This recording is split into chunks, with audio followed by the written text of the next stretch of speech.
Hey, what's up guys? Jack here from Magpie, and today we've got a very, very special show. I'm joined by Dom. How's it going, mate? You alright? I'm alright, mate. Thanks.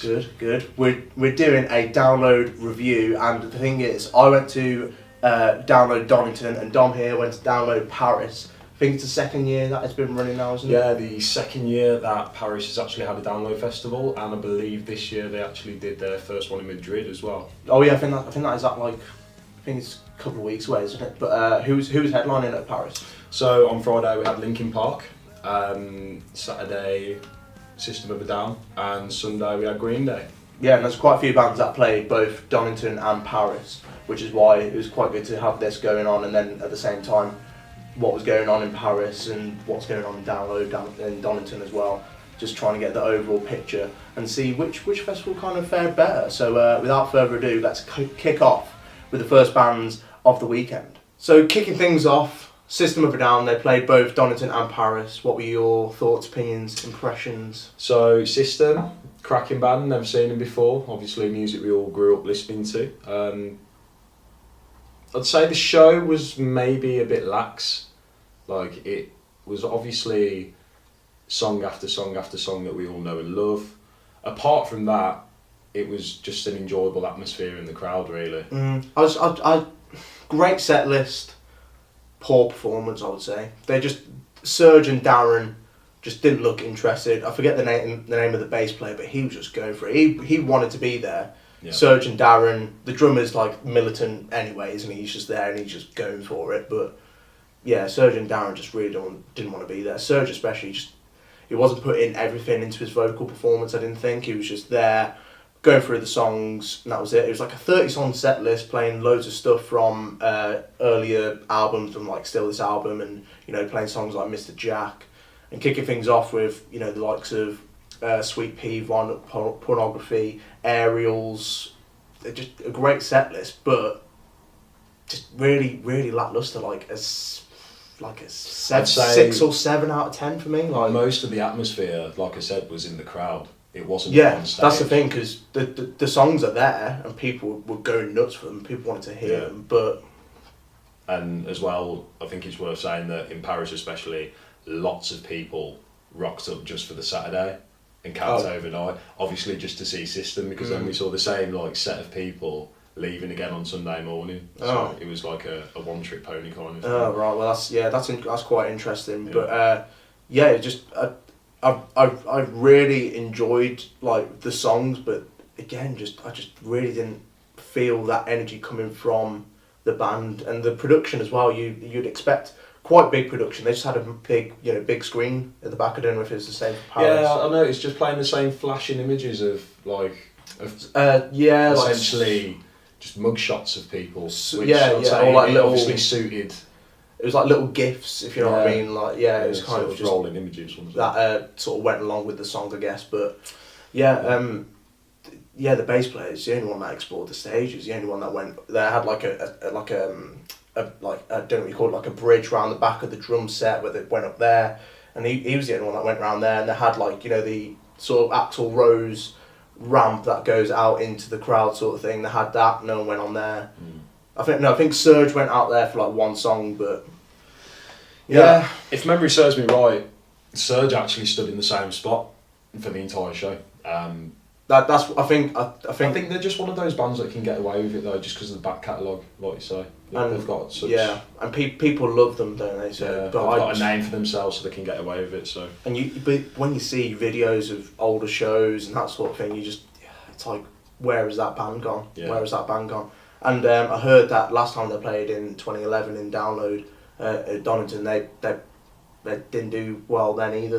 Apparently there was stuff going on with Serge as well, but another Download without an amazing performance from System of a Down. You know what I mean? It's just sort of lacking, isn't it? Yeah, definitely. But yeah, well, should we move on to some better bands, I guess? We'll move on to our next band. Okay, guys. So next up, I'm going to go and cover the controversial subject of Linkin Park at the moment.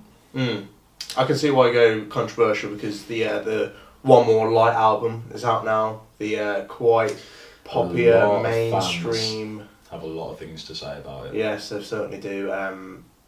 and as well, like, Chester has come out and said some stuff, hasn't he, about the fans, saying move on from hybrid theory and that sort of thing. Yeah, but 20 years ago. What was it like though? What was the set like? So the show was, it was a good show. It was a great show.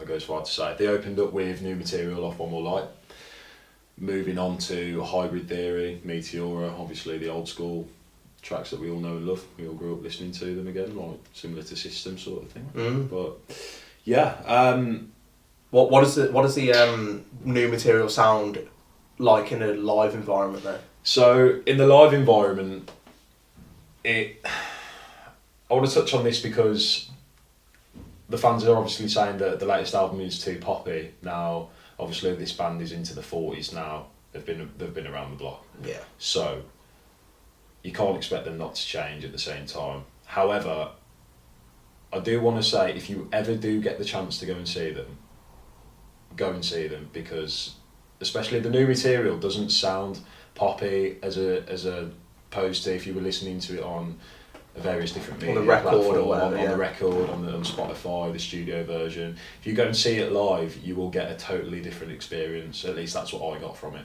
Yeah, I think I've seen a video when they cause they have a rehearsal space and they record videos and that sort of thing, like little diaries and that sort of thing. And they did a live version of Heavy, and it just sounds a lot better with not the guest vocalist featuring on there, just Chester. The guitars come into it a lot more, and that more of a Linkin Park, stamp on it, which is it's just sounds better, just like not as poppy, not as electronic, just having that Linkin Park stamp on it all. It's just all a better experience going to see them live instead of focusing on all this controversy at the moment. I mean, give yourself a chance to entitle yourself to your own opinion, kind of thing. That's what I want to say about it. And I've got the set list up here, and it is quite a varied set list. You've got a lot of material off One More, like 6 songs, which is very, very heavy for that. A very heavy for that set list. 6 songs. I mean, it makes a lot of sense, seeing as though they are touring at the minute. They're sort of midway through in Europe before they go back to the US. I mean, they are playing in Birmingham as well. 6th of July. I think they're doing Thursday, a Birmingham, Manchester, and a London date as well. I think they're doing Brixton. But yeah, we've got other songs. We've only got 4 off Hybrid Theory, 4 off Meteora. So you got those tracks in there. But then there's the ones from the Transformers era, the mid 2000s stuff as well, and very long set list as well. 24 songs. And it seemed like a very, especially towards the end, Numb, then Heavy, Paper Cut, then Bleed It Out. Seems quite a decent way to end the set. There was a couple of other tracks that sort of reared their head up out of the blue as well. I mean, they started playing A Place for My Head, as in the vocals. Mike started rapping just that first verse, but then stopped before it kicked back into the chorus. And also there was that old Fort Minor track where he starts off as 10% luck, 20% skill, and it was just like, it was sort of teasing us a little bit. Just sort of keeps the crowd interested, I guess. Especially, what was the crowd like for them? You know what I mean? I'd say the whole crowd enjoyed the whole thing. Like, obviously, we all would go crazy for the old stuff off Hybrid Theory and Meteora, but as a whole, I'd say, especially the crowd that we was in, the new stuff was actually really well received. But again, I think that might also be something to do with, like we were saying, about the live environment as opposed to... the live version, as it were, yeah. I guess. And that's the thing, because it is a festival set, and people do go expecting the big bangers,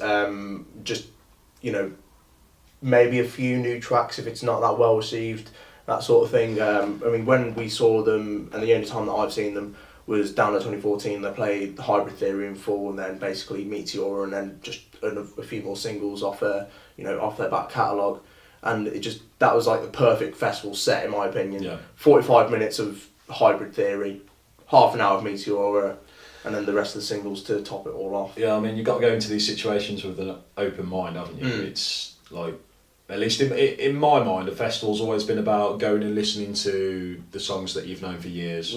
It's almost like it should be greatest hits. Atmosphere and almost like a greatest hit show in a way. But I mean, in my opinion, that's what I go for, and that's what a lot of my friends and people I know go for.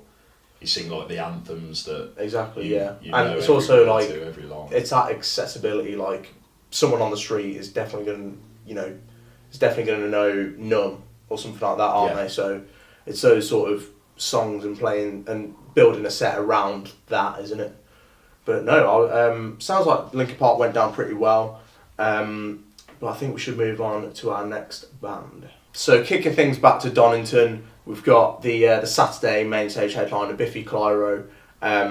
Just disclaimer first, Don, what are your thoughts before I give it its justice? I have never seen them, and I've never really been into them apart from maybe the bigger ones. And I saw "Living Is a Problem" music video on Kerrang! When I was a teenager. Yeah. So I mean that was okay, but.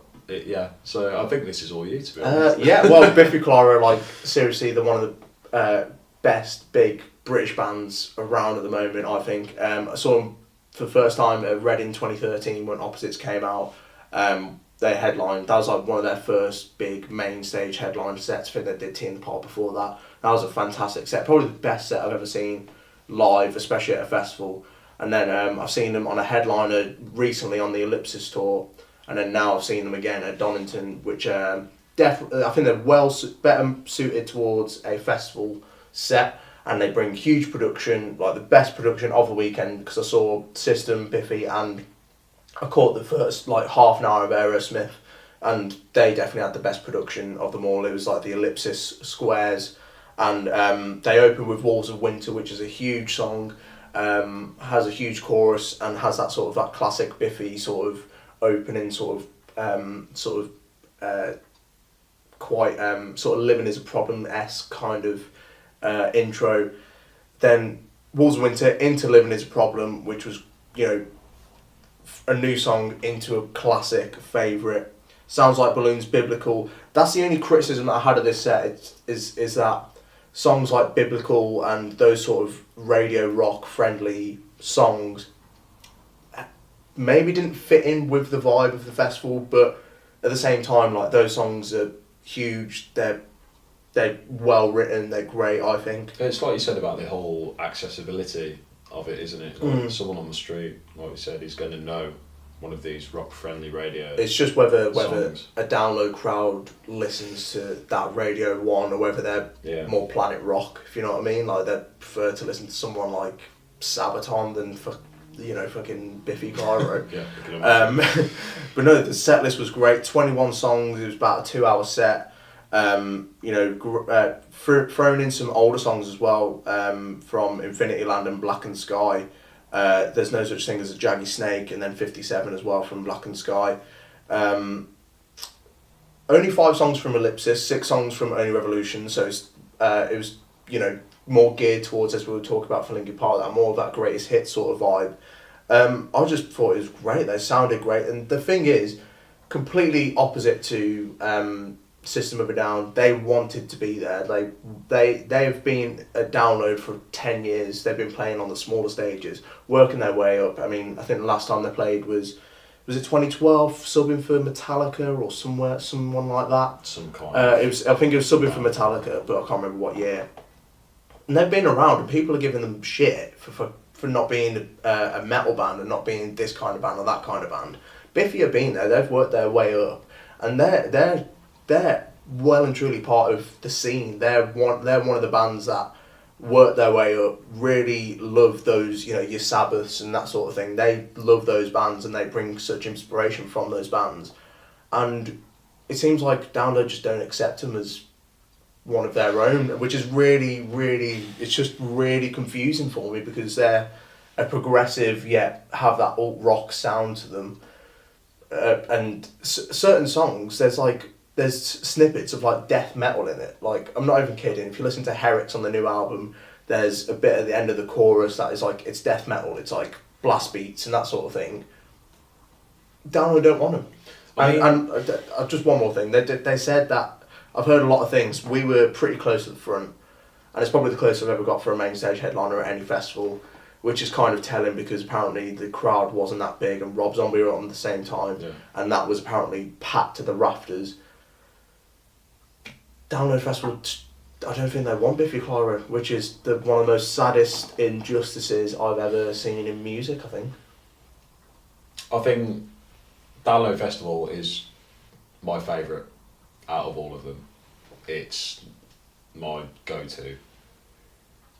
I think with bands like Biffy, it's either, the thing is with festivals like Download, it's either one extreme or the other. You can have a band that are the heaviest of the heavy, that'll draw in a massive crowd, and metal elitists and whatever will go and see them. Or you can, on the opposite end of the spectrum, you could have something that's more closer to drum and bass on occasions.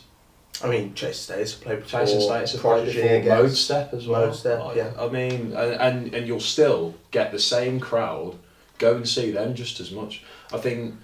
But I think there's this stigma attached to it that bands like Biffy Clyro are a Radio 1 band, and I think that there's potentially, but I just think they've done it on their own terms. They've done the whole X Factor thing, and they were like, yeah, but you can't call it Many of Horror because that's our song. Yeah, and that just gave them like loads of widespread popularity.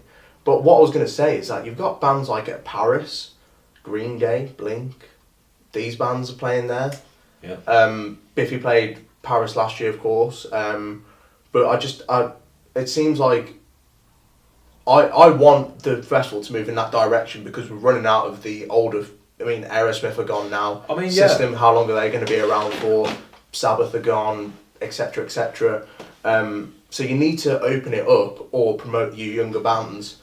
And if they're not opening it up, they need to start promoting the younger bands, the smaller bands, and putting them in positions where they are going to be exposed more to the download community, isn't it? So this whole concept of if getting out of narrow minded. And if Biffy aren't going to draw a crowd, someone like Green Day or Blink are going to look at that and think, well, I'm not going to play because no one's going to turn up, are they? So it's that kind of dilemma that Download are in now. I mean, they're fair play to them. They've tried to do it at this festival and they've put in some bands on there, but there's been some questionable crowds that have turned up to some of the acts. We seem to be in a bit of a funny era for music at the minute. It's kind of like we're watching the last generation kind of pave the way for the way out now. Yeah. Obviously, like you said, like Green Day, Blink, Linkin Park, and System, they're all into the 40s. Well, they can go forever, but it's the old, even older bands, Aerosmith, Maiden, Metallica, and they're your staple Download bands as well. Yeah, I mean, but there's no in between. It's either bands that no one's heard of, or because you think of someone like apparently Five Finger Death Punch though. I didn't see them, but they drew one of the biggest crowds for the weekend. Yeah, I will say when they played prior to System on Saturday, I did pull in a pretty impressive. That's the thing, that it's bands like Five Finger Death Punch, Avenged, A Day to Remember. Like those bands are the future, and I think Download need to invest more into those bands if they're not going to look to the other side of things. Your Red and Leeds, that sort of your Blinks, your Green Days, Paramore, whatever. You're gonna have to look into your own scene and finally bring them up, or else you're gonna have no one headlining the festival, pretty much. But it's in a nutshell, isn't it? Yeah, I mean we've mentioned Blink. Let's move on to them. It's good. It's good. Yeah. The set list looked pretty banging, to be fair. It's all the nostalgia. that's got to be said. It's obviously the latest album. California. A few songs off California. Well, I was looking at it. The 7 songs off that. Although I think they played 2 of those were. Yeah, 2 of those were. It was Bohemian Rhapsody and Built This Pool, which are like a minute total. If you know what I mean. So yeah, like 5 songs off of California and then 5 off the off Blink. Yeah, for someone who's never seen them before as well, Matt Skiba, he didn't do too shabby, to be fair. See, that's the thing, that was my biggest gripe with them, is that Tom can't really play the guitar and he can't really sing live. Like, and Matt Skiba can do both of those things. So, yeah, I mean, he made a name in Alkaline Trio, didn't he? Exactly, yeah. But, I think it's a great fit. I mean, I've not seen him with Matt Skiba at the moment, but we are going to the headliner, so keep an eye on the channel because we'll definitely be reviewing that show with Frank Turner and the Front Bottoms.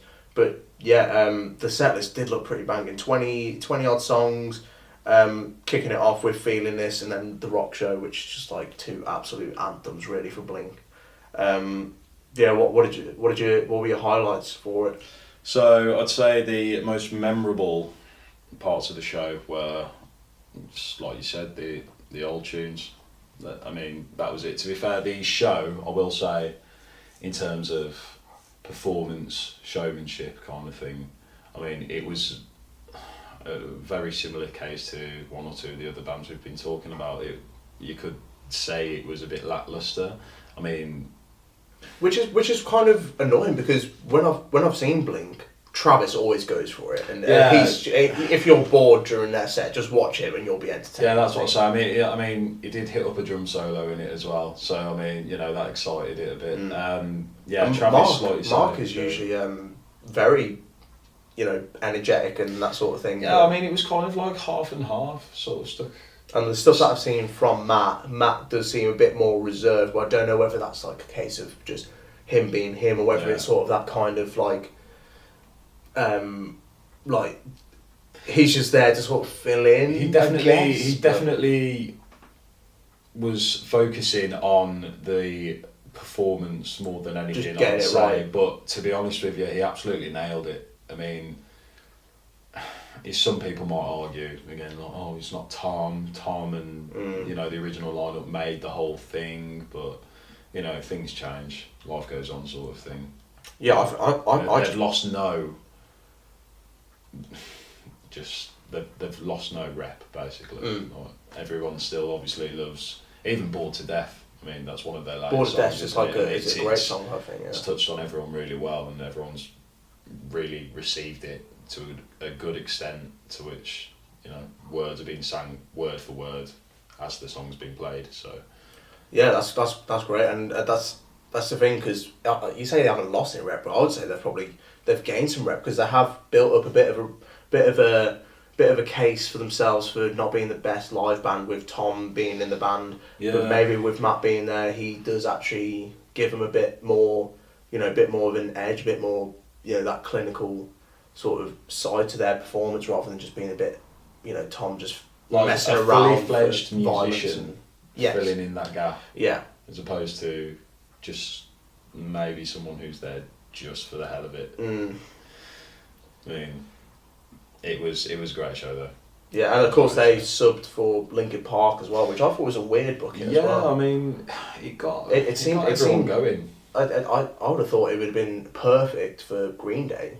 Maybe some sort of co-headline or something like that, or for a subhead, because they're not as big in Paris, or in France, I don't think, bigger than Green Day or Linkin Park. Yeah, it would have obviously suited that kind of punk vibe to it better. But in all fairness, Sunday was that much of a rare mix of so many big names. I mean, we had Prophets of Rage and Rancid to everything to Architects, Crown the Empire, North Lane, even Carpenter Brut as well. And it was just a mix of everything. I mean, Sunday was, for me personally, like the best day in terms of going into the arena, seeing bands all day, whereas the others were kind of like, obviously from going to France, the jet lag and everything, and getting to the actual place itself. An hour on the plane and you're getting jet lag. An hour on the plane, but I mean, you've got to think about it, haven't you? So, I mean, but yeah, Sunday was definitely a good day, but obviously, I think it was mainly the evening, obviously, with Blink and Linkin Park. So. Yeah, let's move on to Green Day then, I guess. What can I say about Green Day? Ayo. So there was a lot of Aos. No, but seriously, Green Day, I've come back from Paris with a lot of respect for them. I mean, I've never seen them before, much like a lot of the other names there, but honestly, by far, in terms of musicality, the way they're playing their instruments, the showmanship from Billy. He's a rock star. He's just there. He's a rock star. Yeah, that's it. That's him in a nutshell. It was by far the best show of the weekend, just because, and they pulled in obviously, but they pulled in the biggest crowd.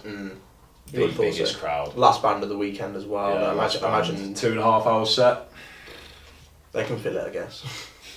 But there was a lot of their typical sort of involvement of the fans, getting people up to sing the songs, getting people up to play guitar. Some guy actually that I thought was pretty cool. I mean, I heard he did it.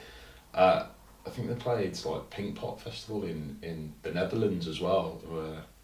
Pukkelpop. Something along those lines. Yeah. It's festival season. They're playing everywhere. Yeah. So I mean, he did this kid thing where he got some kid to play up on stage, got him to play guitar, and he did the whole can you play guitar? You swear, held his hand up sort of thing. Brought him on, showed him the chords, and bless him, he was only like strumming the first chord over and over again. I mean, I don't know what the extent this guy could actually play, but anyway, he took him off and he got another guy on. But this guy who took off the guitar, like, he ran round to the drums and kicked Trey Cool off the drums and started playing drums to it. So by the end of it, the guy who actually played guitar gave it back to Billy, and he actually gave his guitar away to the first initial one. What? He gave his guitar away, and I was stood like way back in the crowd, like, yeah, I can play guitar. Yeah, absolutely cracking set list. Obviously, just their old tunes got received so well. A lot of tracks off Revolution Radio, which myself personally I wasn't too keen on. 6 songs off Revolution Radio. Yeah, 6 songs. And Revolution Radio is pretty awful, really. I think. I mean, I actually heard them playing and was watching them playing one song in particular that I've actually researched since, and it's called Still Breathing. I actually really like it. Yeah, it's closer to what we have now in terms of like pop punk. But the thing is, like, their tone just doesn't sound like what it was. Like, I think after American Idiot, the albums that came after that was like the tone of the guitar is just doesn't have that bite. It's just very more. Yeah, I think they were obviously back then focusing more to the roots with coming from that whole punk scene. But like they're saying, like they're like with Revolution Radio, they're saying like they are getting back to the roots, but I can't see it. Like, you know what I mean? But having said that, 6 songs off Revolution Radio, 7 off American Idiot, 4 off Dookie. Like, that's pretty. And then you've got loads off. You've got Kaplunk, 21st Century Breakdown, Nimrod, Warning as well. I just think like Warning is when they had like that guitar sound like on point. I thought it was just, that's one of their best ones. But ending the set, American Idiot, Jesus Suburbia, and then Ordinary World, and then Time of Your Life, Good Riddance, you know. Yeah. Pretty solid end to the set, to be fair. Very solid end. Jesus of Suburbia. It's one of my favourite, it's like my all-time favourites. Yeah, it's like the modern day sort of. It's like the punk Bohemian Rhapsody, isn't it? Sort of thing. Definitely, spot on there. Yeah. I've only seen them once. I was at Reading, 2013, I think it was, when they did. It was when they were doing the Dookie. Actually, that's when they started to do it, because Dookie just turned 20, I think, or was about to turn 20, and they played that in full, which is like amazing. Like, wasn't expecting it at all. Yeah. So you just basically had Dookie and then like American Idiot either side of it, and then a few songs off that Unos Dos Tre Calamity. That was awful. It was just awful. Such a strong choice of words there. Yeah, but no. What was the highlight then of the set? Do you think was it? I think honestly, there was a lot of highlights. Yeah. Best band of the weekend for you? Yes, and I'll say that to take that with a pinch of salt. Why? What? Because I've never been really massive on Green Day. Obviously, we've, like I said, we've numerous bands that have headlined Paris. That's the reason we're all here today, in my mind. We've grown up listening to that kind. Yeah. That's where it sort of all started for us. Especially for you and I, where we both listened to that sort of, you know, similar so, age, I mean, and we're like through the early 2000s. Yeah, we're in our early that sort of 20s thing, now, so so I mean, it fits our sort of taste. Music life cycle, I guess. A musical taste, isn't it? Yeah, the life cycle of it. Easily the best band of the weekend. Not taking anything away from Linkin Park and System and Blink as well. I think with their 2.5 hour set, they were obviously allowed to do a lot more. They were allowed to get involved with the fans like they like to do. Something that was cool as well, they obviously had like, you know, saxophone and trombones and harmonicas and it's a bit weird, accordions as well. I mean, it's fitting in with the whole, like, you know Minority. The song Minority, with, you know, it's got a bit of like sort of ska-esque kind of backing instruments in it. So was it like the best production as well, would you say? Because I know System would have had the same thing, and that was basically just System had a good production. Linkin Park had a good production, but I think Green Day topped it. Just exploding streamers everywhere with Green Day written on them. Actually kept a little bit. I got a couple, slipped them into my wallet and brought them back home with me. You know. The pyrotechnics and everything on stage, smoke machines, steam machines, everything going off on like the drops, CO2s, that sort of thing, that sort of thing, yeah. But easily the best band of the weekend. Decent. Well, I think that leads us nicely on to, well, we'll move back to Donington now, I guess. A Day to Remember. Do tell. Well, they're just like the ultimate festival band, aren't they? They are. They're just. The set list was perfect. You know, they started with. They usually, for festivals, they usually start with Downfall of Us All, but they ended with it because I think they had like a 90-minute set because they were sub-headlining. Okay. But they started with All I Want into, I think, Second Sucks, which obviously, those two songs, you obviously got the huge sort of pop punk sort of chorus of All I Want, and then Second Sucks is that, right, wake up motherfuckers. High energy, like definitely, like if you want to get in the pit, now's your fucking time, and then you just stay there for the rest of the set. And yeah, they just went throughout the whole the set, and they didn't let up. They're masters of the craft. Festivals, Day to Remember's home. That is what they're built to do. I think they're just so comfortable. They look like they're having so much fun. They want to be there.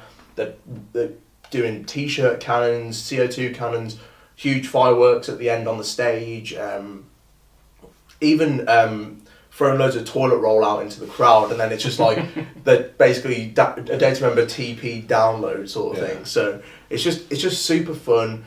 I didn't feel bored at all at any point in the set, and the new stuff, especially Bad Vibrations, the new album, has got it sort of feels as if it was written with festivals and somewhere like Download in mind, because it's sort of a bit more mature, but it's still got those really catchy hooks, and it's got a bit more grit about it.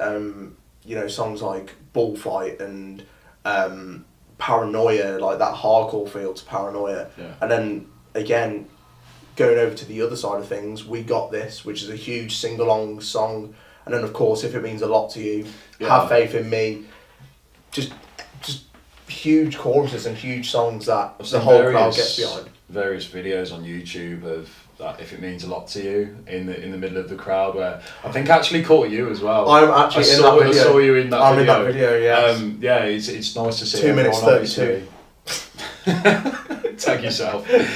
Yeah, it's nice to see everyone like locked arms and, you know, jumping, like sort of dancing hand in hand sort of thing. Yeah, because I was on the edge of that pit, and at times it was a bit cringy. They were doing like the rowing boat thing, which I don't really. They started to do that the whole week, and I was like, oh, it's not really the right vibe for it. But no, 16 songs there. I've got the set list up here. You know, Naivety, Paranoia, Exposed, that sort of Bad Vibrations bit in the middle. Oh no, that's how they started. What start? All I Want, I'm Made of Wax, The Plot to Bomb, and then Second Sucks into right back at it again. Like, that is just banger, banger, banger, banger, banger. Yeah. It's just ridiculous. They've hit perfection there. And it I don't know if it's because I'm a bit of a, not a super fan, but like I'm a huge fan of A Day to Remember. And it's telling how good a band is when I leave a 16-song set and I'm like, they could have played another 16 songs and I still wouldn't have been satisfied by the songs that they played. Like, they could have gone super old school and super heavy. They went and got their new album, which I really, it's not as good as their other stuff, but it's still great. And then Common Courtesy I thought was really good. They played End of Me as well, which they haven't played for a while. They brought that back in the set for this festival. And then obviously ending, If It Means a Lot to You, All Signs Point to Lauderdale, and then Downfall of Us All. Like, just a great sing-along, fun, all-round, good, posy, amazing vibes. Especially Downfall of Us All. Like, that is just, you know, the start of that just gets the crowd going. Oh yeah, it's just, again, a perfect festival live song. And then, I'm surprised it didn't come over to France, to be honest. Yeah, I mean, yeah. Definitely would have fit in. 100%. Imagine that, something like Days Member Blink, Linkin Park, or Days Member Rancid, Green Day, like that would have been amazing. But no, one of the best sets of the weekend. And what was really annoying, again, because they subbed for Biffy, which was really annoying, is that Days Member was packed. Which is really annoying for me because Biffy wasn't. Yeah. And like, Days Member and packed is like, how can you do this and not... I know they're different sounding, but it's the same sort of, you know, the same sort of vibe, the age group, that sort of scene, I guess. But Days Member was packed, and 5 years' time they could be headlining. I mean, they should be headlining, to be honest. Another album, if it goes well. I mean, they're playing the arenas now in the UK as well, so definitely. I mean, I can't see why they wouldn't be able to headline. They, as I said, they bring the production, they bring the songs, they bring the energy, they get the crowd going. The crowd knows the songs as well. It's that, again, that accessibility for them really goes for them as well. So especially off the back of that performance, I can definitely see them headlining the next 5 years. There's absolutely no reason why they couldn't. I mean, there's a second stage slot especially. Yeah. Sub-headlining or second stage is like the minimum for them now, I think. And they should be pushing for a headliner slot, especially if someone like, you know, you got Five Finger Death Punch and then a Days Member, they've got that bite about them. They've got more in common with a traditional download band, which I fucking hate saying, but it kind of is true. But no, I one of the best sets of the weekend, but just behind Biffy, I think. And then Creeper as well, which I also want to talk about. Creeper? Yes, definitely Creeper. One of the best sets of the weekend. It was probably Creeper, Days Member, and then Biffy was the best set. But Creeper, first main stage slot at Download. Well, first main stage open air festival slot ever. They've played festivals before, but they were intense, that sort of thing. But the first big main stage slot. And they absolutely nailed it. One of the best sets of the weekend, bar none. The set list was great. The new songs off the new album sounded awesome. They had a few of older songs as well. And they've got this theatrics, this dramatic element to them that puts them head and shoulders above the rest of the crowd, the rest of those bands of that ilk. And you know, it's little things like they play a song like Misery, which is a slower song, and then it builds up, and then everyone comes in at the end, or the band comes in, that is. And it's just little things like they have the patches on the back, their band patch, the Callous Heart, and they all face away from the crowd, the patches are facing you, and then Will, the lead singer, who has got this very like Freddie Mercury aura about him, how he controls the crowd, he orchestrates it, he's got the crowd in the palm of their hands. He looked nervous for the first song, but then after that he was just on point.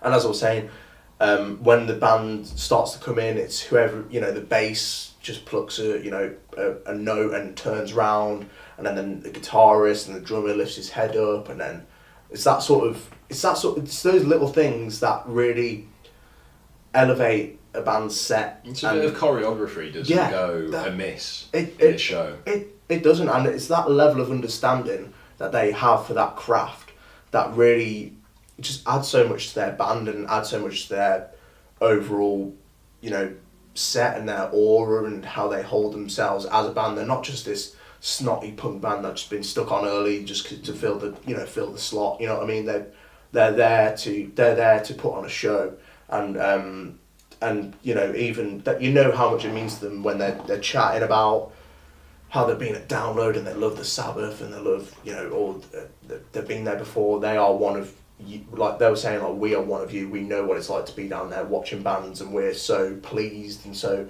honoured to share a stage with them.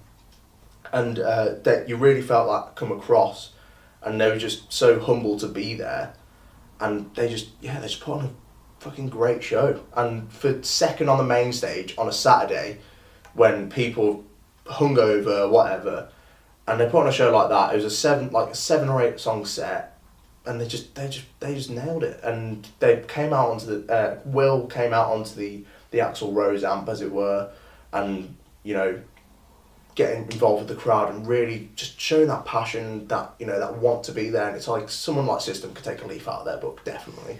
Yeah, maybe once upon a time.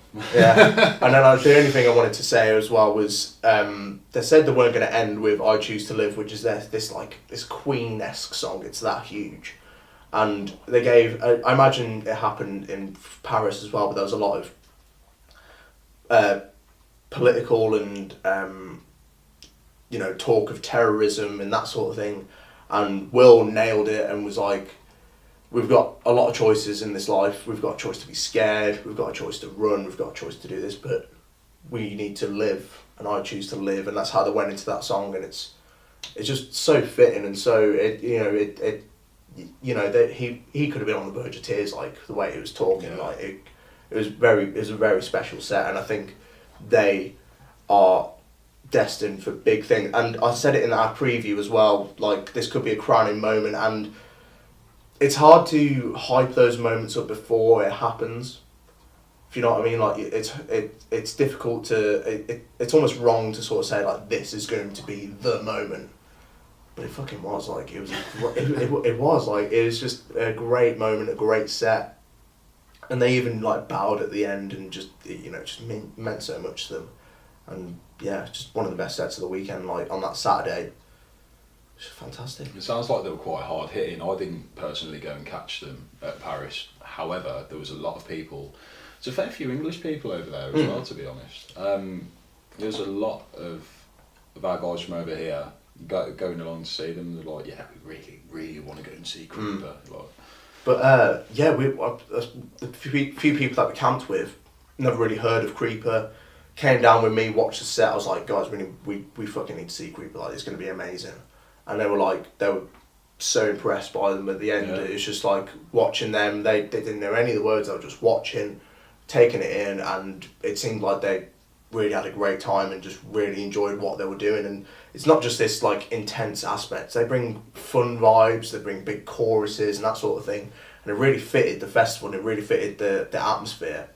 And yeah, I just thought there'd be more people, to be honest, because I thought there was a lot of hype behind it, but it seemed like there was quite a fairly big crowd, but I just expected it to be big because I think they deserve it, to be honest. But no, one of the best sets of the weekend, Creeper. Who do you want to talk about next? Prophets of Rage.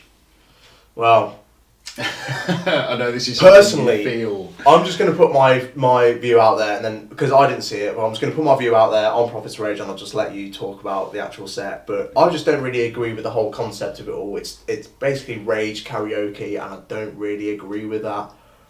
But at the same time, when you're 10 pints in, Balls on Parade comes on, I'm not going to be complaining, and I kind of wish I half wish I saw them now, because I didn't want to see those songs. Not even 10 points in. I mean, you've got to think about the fact that I guess in a way you can call it rage karaoke, but when you put such a thing as, when you've stripped it down to rage karaoke, when you put such a thing like that in Download Festival, how's it going to go down? It's going to, yeah. It's going to be great, isn't it? Yeah. I mean, it was an absolutely amazing show. They even went to the extent to play, obviously, old Cypress Hill tunes, Insane, That's cool. Jump, even Bring the Noise. Again, it's just fun. Public Enemy tune. Yeah, it's just fun, isn't it? It was amazing. There was a point where, again, touching on the political mentions and what have you, there was an instance where Tom Morello started playing a guitar solo with his teeth. So at the point where he flipped his guitar over to play it back to front, there's this piece of A4 paper on the back of it, and it's a fuck Trump on it. So, props to him. Yeah. Yeah, it's just the only because obviously it's Tom Morello. Is it basically Rage minus Zach? Or is I'm not entirely sure. It's obviously Tom, but is it the bass player and the drummer? That's what I'm thinking. But basically, it's Chuck D instead of Zach, and it just feels like he wouldn't have the same delivery that like Zach has. Like he has that really punchy, hardcore delivery that is obviously that same flow, but the delivery of it. But Chuck D's more of an MC. He's more of that. Yeah, he's an old hip hop MC though, so I mean, he has got that element of that aggression. He used to get the crowds going, aggressive. Yeah, I mean, to be honest, I couldn't fault them, but I mean, they obviously finished with Killing in the Name of. Can't go wrong there. It's just a perfect mix of everything, really. There was a touching moment where obviously Chris Cornell's passed away now, and obviously Tom, being in Audio Slave with him, played a nice little instrumental version of Like a Stone, left the mic stand empty, all the guys did, so that was nice. We got the old crowd going, Chris Cornell over again, so yeah, I mean that was nice. Fitting tribute, but yeah, I mean like I heard it went off at Download Donington as well. Huge crowd again. Imagine it was pretty packed out for Paris as well, to be fair. Definitely. And yeah, just like those classics like Balls on Parade, Killing the Name of, Guerrilla Radio, Time Bomb, Guerrilla Radio from Tony Hawk's Pro Skater 2. Throwback. Yeah. But no, shall we move on to another band? Who's another band that you want to talk about? I want to talk about Astroid Boys. Those guys, man. That's the thing. It's if you don't know Astroid Boys, they're this grime outfit, really aggro, really aggressive, but they also have this kind of, I mean, like, you kind of say, like, they've got this hardcore element, but they don't. It's just like a chugging guitar, a live drum set, and then a DJ. Yeah, two or three MCs. It's just, in the band itself, I think it's just the two vocalist Benji and I forget the name of the other guy, and then they have a live MC as well who's like a bit of a hype man sort of thing. Yeah, well, I'm gonna go and put them in the same kind of category as Hacktivist. Yeah. If you've ever listened to Hacktivist, without the gent. Yeah, without the gent. it's just literally I'd say it's grime with instead of a traditional backing track, they've got a guitar and they've got a drum instead of like bass drops. I mean, they have got bass drops, but imagine that with like a 7 or an 8 string dirty chug behind it. You know. It's, that's what it is. Yeah, but no, one of the best sets, and I was just really pleased that they just got a great response. Really, quite a big crowd to be fair. A bit early on in the day, about 3:00, but we got the crowd going very quickly, and just they just got that delivery, and I think it's all about the delivery when it comes to those sorts of bands and whether they fit into a festival like Download, because they're aggressive, they've got a message behind it all, they've got some political aspects attached to them, which lends itself to someone like Rage Against the Machine or whoever you want to throw out there, and just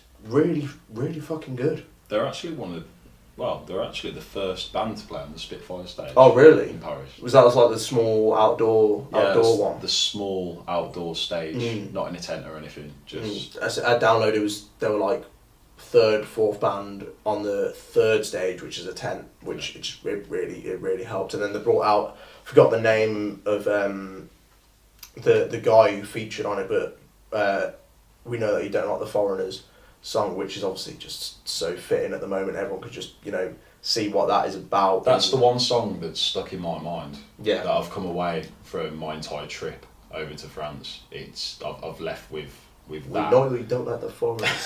Just that, just constantly going over in your head, and just You know, tracks like Mingin and Dusted as well. Like they're fucking big, and Posted as well.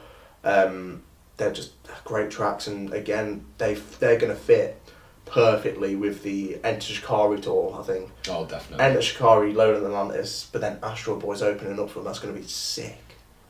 I was really impressed. Just really impressed. I just wasn't expecting that kind of reaction from a download crowd, to be honest. Yeah, me neither. Considering these boys are from South Wales. Yeah. I mean, when we went to go and see them, I'd only briefly given them a listen on Spotify prior to going.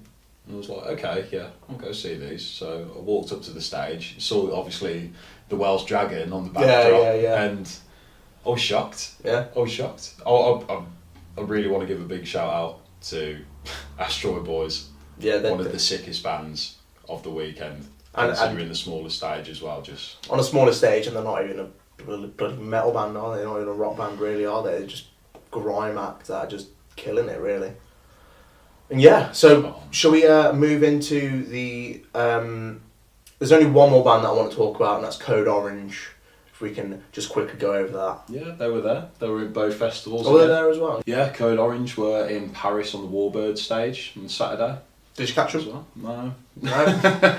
No, unfortunately not. Honestly, one of the best, again. I mean, this year, I'm saying it again, one of the best sets of the weekend, but this year was just like, I didn't see many bad, well, I say many, I'm pretty sure, I didn't see any bad bands, in all honesty, but Code Orange, again, System, watch Code Orange, you could take a leaf out of their book. I didn't realise this, we've raved about them on the channel before. I didn't realise they didn't have a vocalist. It was the drummer who's the vocalist, and they've got like a bassist and the guitarist as well, I forgot her name. They both do vocals as well, but for the most part it's the drummer, which I was just like, they just brought so much energy and aggression to their set, just coming out.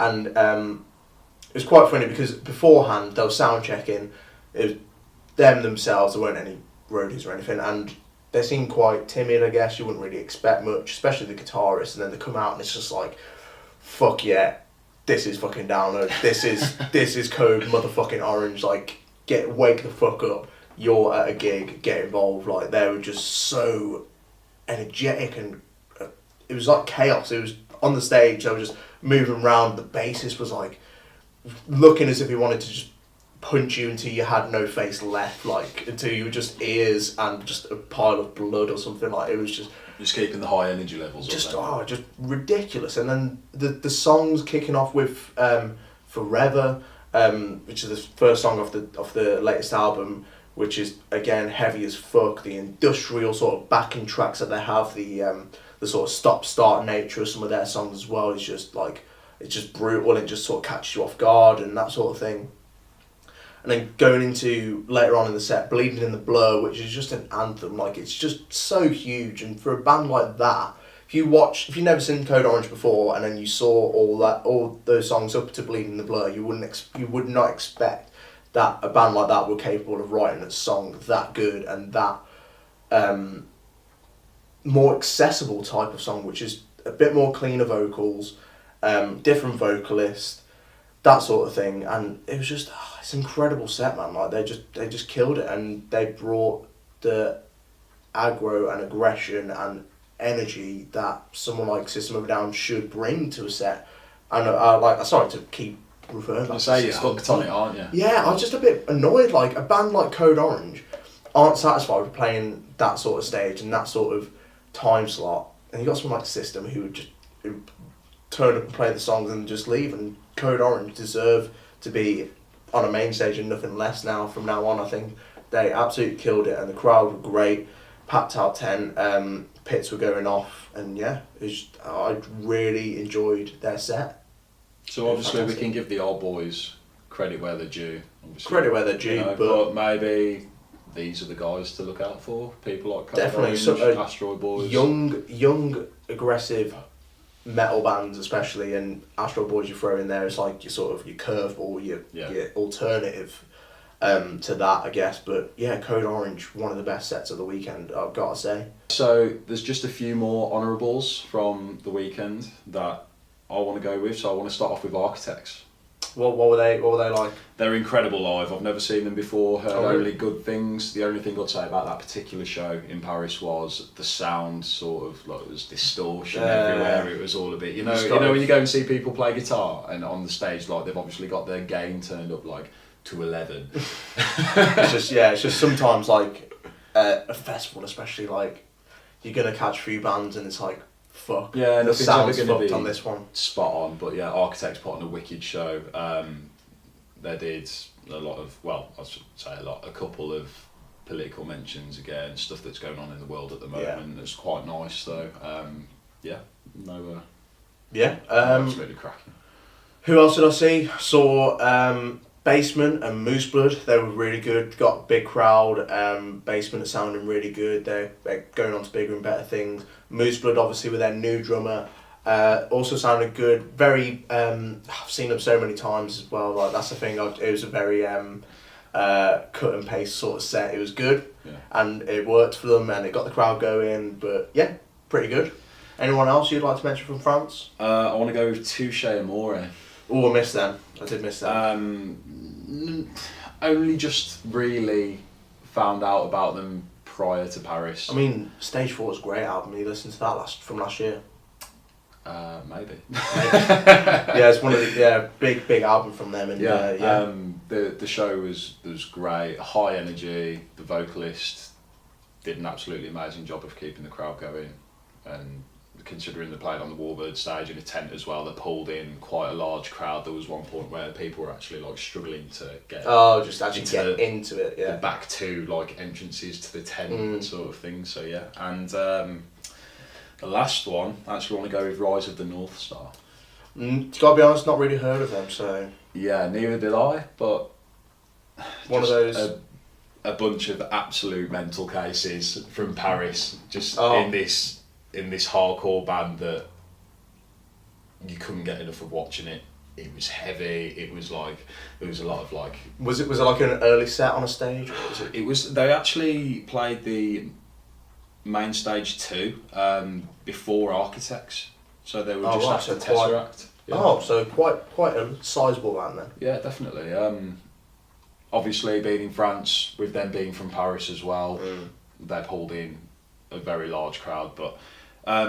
Just this absolutely amazing, heavy, hardcore, and there's elements of like thrash in there. There was sort of like thrash metal drum beats behind like face melting guitar solos. It was like, no, they were really good though. I actually enjoyed it and will personally be adding them to like going out your way, sort of discovered them through festival, which is it's always nice to see.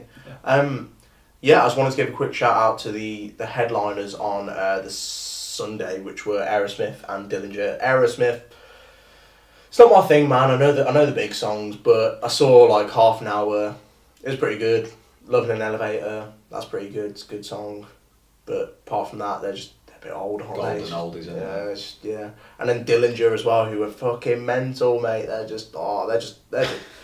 just going mental, and their songs are just. First song in, they're already on the scaffolding around the stage, that sort of levels of mental, and yeah, just a few more bands, sort of State Champs, who are really good again, just that sort of cut and paste with the new album, got the crowd going, that pop punk vibe coming into download. I think it worked really really well. Got a sizable crowd again with 4 Years Strong as well. I did mention in the preview that it was going to go off, and it did. Some nice breakdowns were in there, some nice fun breakdowns, and then Knucklepuck as well really surprised me. I didn't think they were going to be that good, and they were great. They were that good that I ripped my shirt crowd surfing for them. Nice little surprise for you. Yeah. But no, have you got anyone else to give a mention to? I suppose I could touch on Suicide Silence. Just to end things off, I guess. Just to end things off. What do you reckon? I didn't see them, unfortunately. They played Donington as well, but... Yeah, I mean, Eddie does a good job, which is obviously their replacement vocalist for Mitch. Yeah, I mean, it's good to see you only live once. No Pity for a Coward, all the old ones, obviously. Have you listened to the new stuff? A little bit. They did A lot play, of people- play some of it, but it was really well received, to be honest. So That's good. I That's mean, really props good, to because Suicide Silence. They've for got so keeping much going. shit. They've had so much shit, to be honest. Like, obviously what's happened with Mitch, and they've obviously come out with this new album, which is really different, and a lot of fans have not got on board with it, and it kind of feels like Suicide Silence, I would not blame them if they were just like, fuck you, we're just going completely different now. We're just abandoning you. If you're not going to latch onto our stuff, then we're not going to play to you, if you know what I mean. They're pushing themselves as artists, and I can't really blame that. Yeah, they were, I wouldn't say they were the best, but not the worst.